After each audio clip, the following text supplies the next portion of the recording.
Welcome to Motivated to Lead podcast, helping you become a better leader. I'm your host, Mark Klingsheim. Hi, everyone. Thanks again for joining us for our podcast this week. My name is Mark Klingsheim with SEMA Partners. Each week, we interview leaders and they share lessons learned from their careers. Our goal is to help you become a better leader. This week, we're going to welcome back a guest that we had some time ago, Dr. John Lowry. John is a recognized authority on negotiation. He has been a lawyer, management consultant, entrepreneur, and negotiation coach and university administrator. He's written a new book entitled Negotiation Made Simple, a practical guide for solving problems, building relationships, and delivering the deal. He's got some great thoughts to share around negotiation and how it can help you in every area of your life. Looking forward to today's conversation with John. Could you give us a little bit of your background for those that are new to our podcast and who didn't listen to our first conversation? Sure, I'd be glad to. So I'm a lawyer by background. I know that's not necessarily the greatest place to start. With some people, they're like, oh, goodness, here we go. Another talking head lawyer, right? But that is my background, and that's what led me down the negotiation path. And now I serve as CEO of Thrivance, which is a management consulting company based in Nashville, Tennessee, that does a lot of leadership strategy. And we're beginning to do some work in the AI space, helping business leaders think about what AI is all about. And then I also spent some time doing professional negotiation through another company I have called the Lowry Group, and work with people doing a lot of training, but then also in the trenches, representing different organizations and negotiations, trying to help deals get put together and problems to get solved. And so I spend a lot of my time around this process, whether doing it or thinking about it or helping others become better at it, and just have great fun watching people use it to be able to accomplish the things that they want to accomplish in life. And that's really fulfilling. So I've read your new book, and the title is Negotiation Made Simple, and the subtitle is Practical Guide for Solving Problems, Building Relationships, and Delivering the Deal. Talk a little bit, and after reading this book, I thought, I wish I would have had this when I had teenagers. My girls are growing now, but negotiation is a part of everybody's life. And but I think most people think, oh, I'm not a great negotiator. But talk a little bit about just the idea around it, and kind of what was your goal for writing this book? My goal for writing the book was really to try to take this process that can be very, very complex and to give people just a simple framework in which they can place every single negotiation, and to take all of the literature out there, all of the research out there, and try to figure out how in a couple of hours can I give someone a package to where if that's all they dedicate towards their negotiation skills, that we can at least give them a framework that they can follow in order to generate better outcomes using this process. And then really to help people understand that a lot of what they do in life is negotiation. And so you just described it. Raising kids, it's a big negotiation. Being married is a big negotiation. Leading people at work is a big negotiation. Putting deals together from a sales standpoint, big negotiation. I mean, everything, if you really reduce it down, we negotiate everywhere in life. And so one of the things that I hope to do with this book is to help people understand that they are a negotiator and they will negotiate. You can't avoid it. And so you may as well think about how to do it most strategically, because it also is the process that helps us get what we want in life. And that's one of the things that, I think a lot of people, they've got great ambitions, they've got great desires, but they don't know how to do it. Part of the challenge that they experience is they don't know how to negotiate. They don't know how to put deals together and solve problems that keep them from doing the things they're called to do and the things they're meant to do. So my hope is this book is a tool that will help them think strategically about how to manage the process that is going to lead them to the success that they're looking to achieve. So give us, you have a definition of negotiation in the book. Why don't you summarize that for us of what that actually negotiation means? Sure. Well, I define negotiation as a strategic communication process to get a deal or to solve a problem. And oftentimes, when I'm doing keynote speeches or I'm training, I'll ask the audience to literally reflect back on their last week. And I'll say, think about every email, think about every meeting, think about every Zoom call, every interaction that you have with people. Like, how much of that could you fit into this definition of a strategic communication process to get a deal or to solve a problem?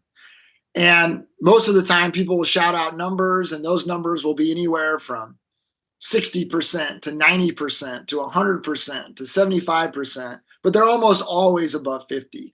Mm. And so I think, especially for someone that's managing people or managing a significant part of a business, the reality is that you're going to spend well over half your time engaged in this process. The word negotiation comes from the Latin root, which is negotiatus, and that means to carry on business. Like, this is the process that is used to carry on business.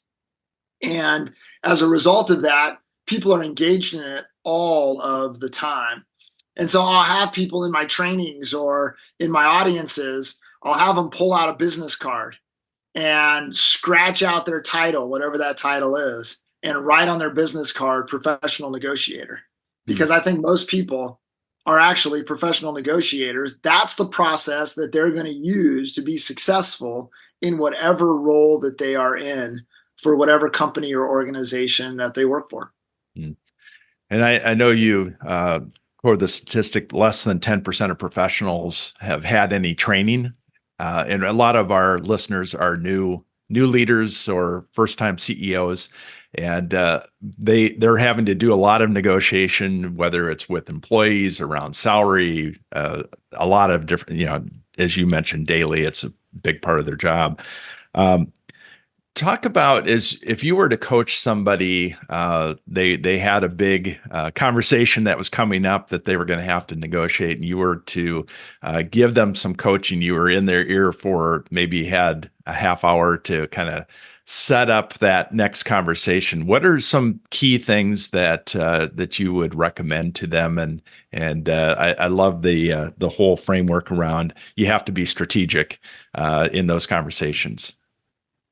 I mean, what I'd probably do is, if I had 30 minutes with someone to help them get ready for a negotiation, in the book, I have this thing called the negotiation preparation tool, which is one page in which you can prepare for a negotiation.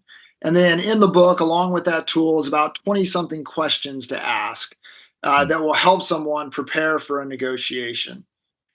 And so what I would do is I would take them through that process, because that process, even if you know nothing about negotiation, just by answering those questions, just by filling out that tool, you will prepare yourself for the strategic moments that are coming to you in that big negotiation. And so the first thing really starts with identifying who are the parties and what are the issues, and thinking about, okay, who's involved in this negotiation, who's impacted by this negotiation. And then the issues are, what are the questions that have to get resolved? What are the questions that have to get answered for the deal to get done or the problem to go away, whatever it is that we're trying to negotiate. And so once you get those identified, now you've got a kind of a sense of what you're dealing with there. And then what I have people do is I have them think through about what are the alternatives if they're not able to negotiate a deal. What are the alternatives for you? What are the alternatives for the other side? Because this is the beginning of building leverage in terms of understanding what the alternatives are. If you don't have very good alternatives, you're not going to have as much leverage as you need at the table. If the other side doesn't have good alternatives, then you've got an opportunity to really leverage that. And then I ask people to think about what's the most likely alternative. So think broadly in terms of all the different things that could happen, but then think very critically in terms of saying, what is the most likely thing to happen? Now, once you know what that is, now you're able to develop your bottom line. And your bottom line is the place you will only go if it means you get a deal. It's kind of your last ditch effort to put a deal together in terms of the value that you're giving and the value you're looking for in return. And so I'll have people think about that in terms of, okay, what is the most I'm willing to give to make this deal happen? And what do I need to get in return for it? And then once you've established that, now it's the time to begin thinking about where do we want to start. And so you start framing an opening offer by thinking about where you want to end, and that should direct where you want to begin. And so identifying ideally where we want to end. The bottom line is not where we want to end. That's where we will end, but that's not where we want to. Coming up with the ideal outcome, that's helpful then in terms of saying, okay, where do I need to start in terms of delivering or providing the best chance to deliver that deal at the ideal outcome. And that then can kind of guide people and saying, okay, where do I need to start? Where do I think the other side's going to start? And then from there, you kind of map out the dance. And the dance is kind of the back and forth. If I start here, what do I think their next move is going to be? What would be my next move? And you just kind of map out this process. Now, the value of this is not that you're right, because it's almost never the case that you are exactly right. The value of this is you are anticipating the strategic moments that you need to manage well in order to use this process to drive the outcome you desire. And so that really sets up what I call kind of the competitive negotiation. And then in addition to that, I would also have people say, okay, let's step back for just a second. We kind of know where that conversation is going to go. And sometimes it'll lead to a deal and sometimes it won't. That's the reality, is that sometimes we don't find kind of a meet in the middle kind of place. Their bottom line and our bottom line are too far apart. And so it's really important then that you step back and you also have a conversation of saying, okay, what is it that they really want? And what is it that I really want? And that's not like the substantive thing. Well, they want to sell the units at $2.56 a piece. Really, that's stepping back and saying, like, personally, what are they trying to achieve? Mm-hmm. And so if it's a sales context and a sales negotiation, that person wants to look good for their boss, or that person wants to qualify for their bonus at the end of the year. I mean, there's a lot of things personally they're trying to do through this deal. And the more that we can kind of understand that, the better and the more power that we have in terms of coming up with some creative solutions. And then once we kind of understand, and that may be a process to where we have to ask some questions to better understand that. I talk in the book about being a learn-it-all negotiator. And this is the learn-it-all part right here, to where, okay, I know what the numbers are, I know what the substance is, but now I've got to go and I've got to dip into the human element of this process, because negotiation always happens between people. Even though they represent organizations or governmental entities or whatever, it's always between people. So you can't remove the human element. We've got to prepare for it and embrace it. And then once you understand those things, then you're at a place to where you can get creative in terms of how to respond to them. And this is all laid out on one sheet of paper, to where you can literally go through that whole preparation process, write it out from your perspective, from the other side's perspective. And by doing that, it can be worth millions and millions of dollars for people. I remember one particular training, I presented this whole thing, and after the training was over, there was a group of about 5 people that gathered in the corner of the room. They had one of these out and they were working through it. And I was eager to get out of there, so I kind of left. And the CEO called me about 3 weeks later, and he just said, we just struck the biggest deal in company history. He said, we were negotiating it as all of our people went through your negotiation course. He said, right after the course ended, we went to the back corner of the room and we worked through this tool. And he said, by working through this tool, we recognized that we could ask for 50% of the deal as opposed to 33% of the deal. That's in fact what we asked for, and we achieved it. And the difference between the 33% and the 50% was $14 million for the company. Wow. And so that's the kind of power that if you prepare properly, there is a lot of value to be captured in terms of working through that process and being ready for the negotiation. So as you're thinking about somebody maybe that you haven't met before and you're having to face them, you don't know how they operate. And you said there's the competitive versus cooperative style. How do you figure out? Is there a way to figure out pretty quickly how a person operates and what's important to them? Because you've said that if they're competitive, trying to be cooperative it's not going to be a good outcome. Yeah. How would you figure out somebody quickly? Is there a way to do that? Yeah, so that's always part of the uncertainty is, especially when you're negotiating with people you don't know, is you don't know how they're going to approach the deal. And so, at times you can, try to network a little bit and find someone who knows them and get some intel. There's all those different ways to do it. But if you're truly sitting down with someone that you don't know, it really involves a lot of monitoring and observation. And so for this particular moment, where there's that uncertainty at play, there's a game theory professor out of the University of Michigan named Robert Axelrod that came up with this little 4-step approach in terms of how to manage those moments of uncertainty and avoid exploitation. And so what he said was the first thing is to kind of start cooperatively.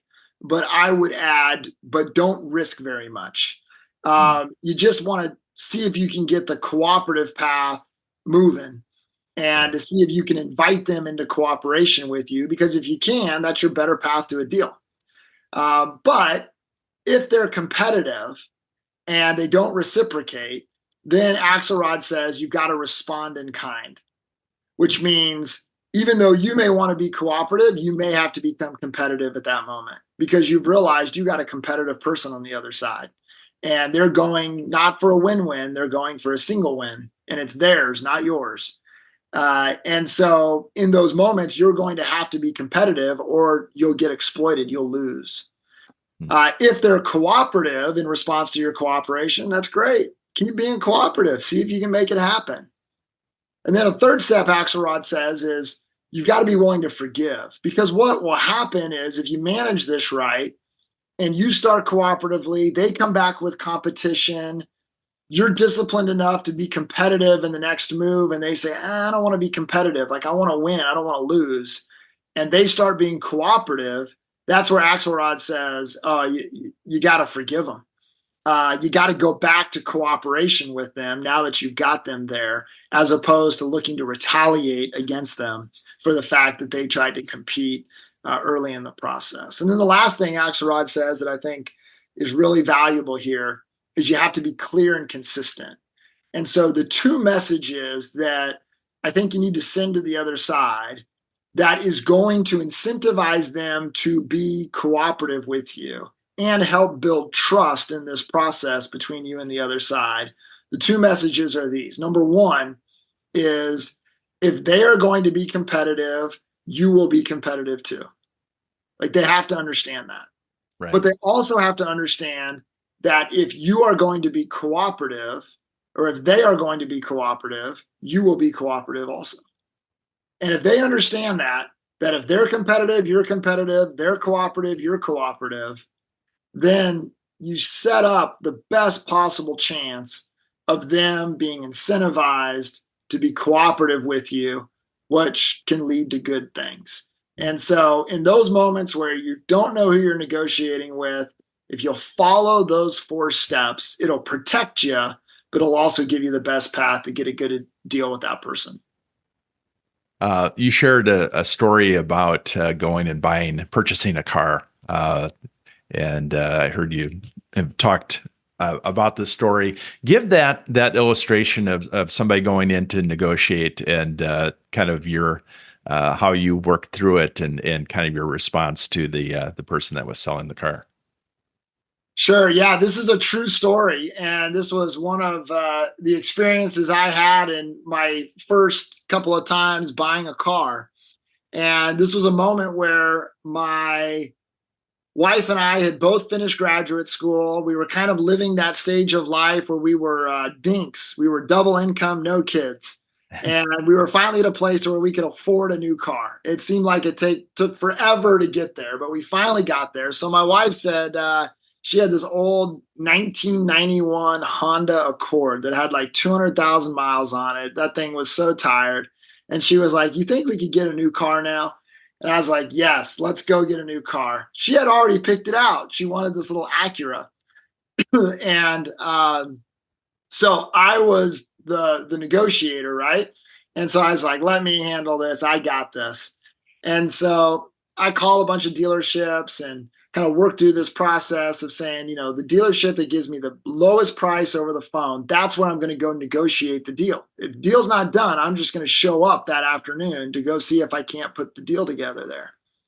So I show up at this dealership and I walk in and I've told my wife, I'm like, "Listen, this is going to be a bloodbath. Okay. Like this is going to be, this is going to be cutthroat because they're going to want, they're going to fight hard. We're going to fight hard. It's going to take a long time. We're going to be really tired. But at the end of the day, we're going to walk out with a great deal."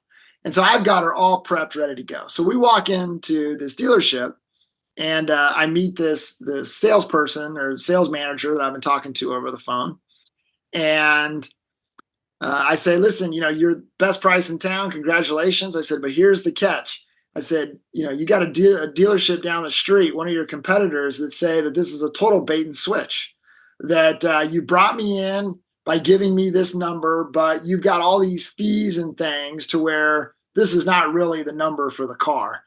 This is just baiting me in here. And then it's actually, I'm going to pay more to buy the car from you as opposed to your competitor down the street." And so I said, in order for us to kind of move forward, I'm going to need another $500 off the price of the car. And so he's like, "All right, well, give me a second." So he disappears for a while and comes back and he says, "Mr. Lowry, if it means we can get your business today, I can give you another $500 off the price of the car." And I said, "Okay, well, great." So I was like, that was kind of easy. And my wife was like, "All right, what's the problem? Buy the car. Let's go home."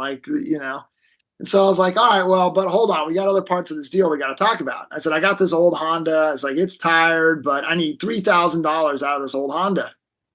And he's like, "All right, well, let me go appraise it." And he goes out and does his thing and all that. He comes back, says, "Mr. Lowry, that old Honda is not worth $3,000, but if we can get your business today, we can find a way. We'll get you $3,000 for that old Honda." So I was like, "All right, like, interesting, kind of easy." And so my wife's like, "What's the problem?" Like, "Let's go, do the deal." I was like, "All right, hold on. There's one more piece of the deal." I was like, "I got to finance, I don't know, $10,000 of this new car. I've already been pre-approved by the credit union. But if you guys can beat it, we can do the deal today. If not, I got to wait till next week to get the funds and all that." So he's like, "All right, well, fill out the credit application." And I did. And he comes back and he says, "Mr. Lowry, with your credit, we can finance you at 4.3%.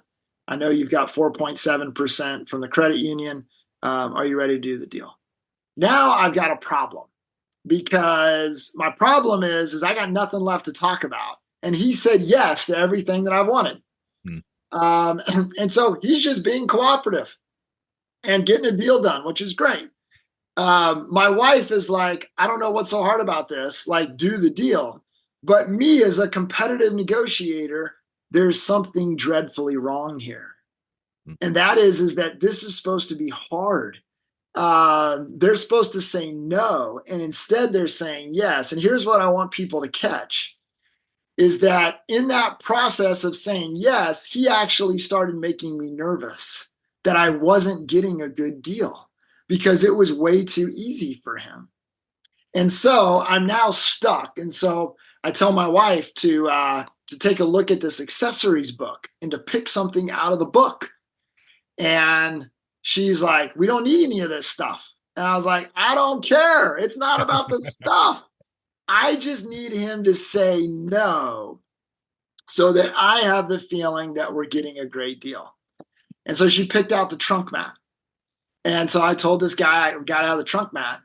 So I kid you not, 5 minutes later, he comes walking out with the trunk mat. He puts it on the table. And he says, Mr. Lowry, here's your trunk mat. Are we ready to do the deal? And I was like, oh my goodness, I cannot get a no. So finally she picks out the fog lights on the car. And I was like, oh, gotta have the fog lights. And so he's like, you got to be kidding me. And now he's getting frustrated and angry that this is so difficult. So finally he comes back and he's like, Mr. Lowry, here's the deal on the fog lights. He goes, it's a $700 job. I got to pull the bumper off that car, put it back on. He's like, but I'll do it for $350 if you buy the car today.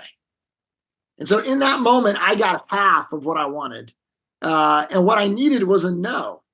And it's ironic, right? Because, it's all about getting them to say yes. Well, there are moments where when we think about the psychological aspect of negotiation, there are moments where actually the no is really valuable because the no sends the signal to the other side that they have gotten the best deal that they are going to get.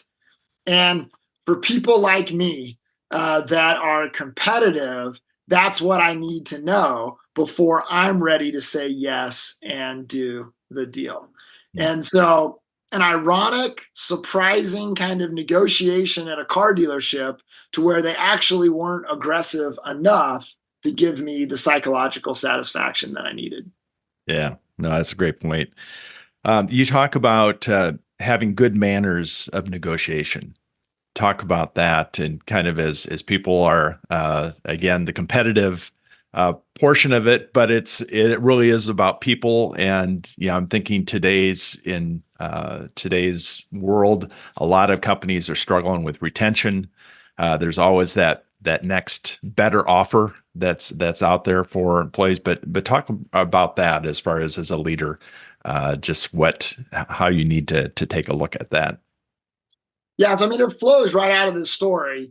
And I would suggest that the good manners of negotiation from a negotiator standpoint is actually to lament the deal, to not make it too easy and to not be too excited about it, because that sends the signal to the other side that there was more to get, and that if you're really excited, that they shouldn't be excited. And so in those moments to where even if it is the best deal that you've ever struck, the good manners are still to be like, wow, Mark, you got the upper hand on this one, my friend. And to let you and to make you feel like you got a great deal too. And that's really important with customers because you want them coming back and you want them feeling like they got a great deal. And so if you don't manage their psychology appropriately, then all of a sudden you can make them feel such to where they're never coming back again because they feel like you ripped them off, or they feel like they didn't get good value. And so the manners are really, really important. And sometimes the reality is it's a great deal for you, but you got to be disciplined and careful not to show it. And sometimes, even though you can say yes, it makes sense to demonstrate some struggle, to be like, oh, Mark, I don't know. I'm going to have to think about that. But all along, oh, you can do it. You can say yes right now. But you may say, let me make a couple phone calls and I'll get back to you tomorrow.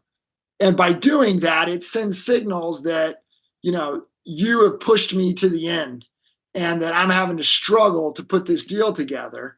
And it's just a way in which you can help the other side feel like they got a win. And it all has to do with kind of having good manners. But the irony of it is it's not saying yes and it's not being quick. It's actually slowing down and demonstrating a little struggle in terms of getting there. So you talked about that you're now working with companies, organizations around AI. Talk about just some of the things that you're seeing that's become such a hot topic in the last couple of years. But what do you see in around negotiation and the whole decision making? What role do you think AI will play in that? Yeah, so it's been interesting. There's been lots of different attempts to apply technology to the negotiation process. And here's where I think AI and other technologies can make a huge difference. And that is helping people understand what is the right answer. And so, using and applying AI in terms of, market demographics and sales histories and all that kind of stuff to develop the value or the market value of a product, it's going to be transformational in that respect. Mm-hmm. And so I think in terms of the substance of negotiation, it will be very powerful and it'll be disruptive and it'll help in so many different ways. Where I think AI is limited, again, is this understanding that negotiation is human to human. And I don't know if you're going to be able to replace one of the humans with a machine, given the way that humans make decisions. And so, for example, business decisions, 70% of those decisions are based on emotion. And usually it has to do with ego in terms of people wanting to look good and needing to check that box before they move forward with a deal. For example, the car dealership example I just shared with you, what I walked into and what drove me through that entire process was the need to feel good about the deal. And, the dealership didn't pick up quick enough on that in terms of that was an abstract yet internal need that I have that drove all of my behavior through that entire negotiation. And I don't know if you're going to be able to set up a process to where a machine knows how to discover and then respond to some of those very personal and at times peculiar human needs that drive people in this process. They might be able to say, based on all of the information and all of the data out there, here should be what this deal is. But at the end of the day, just because the machine said it doesn't mean I'm ready to do it.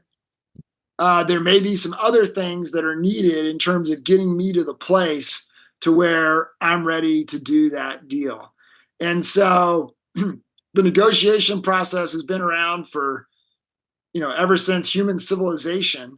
And I think AI is going to impact it, but I don't think it's going to make it go away.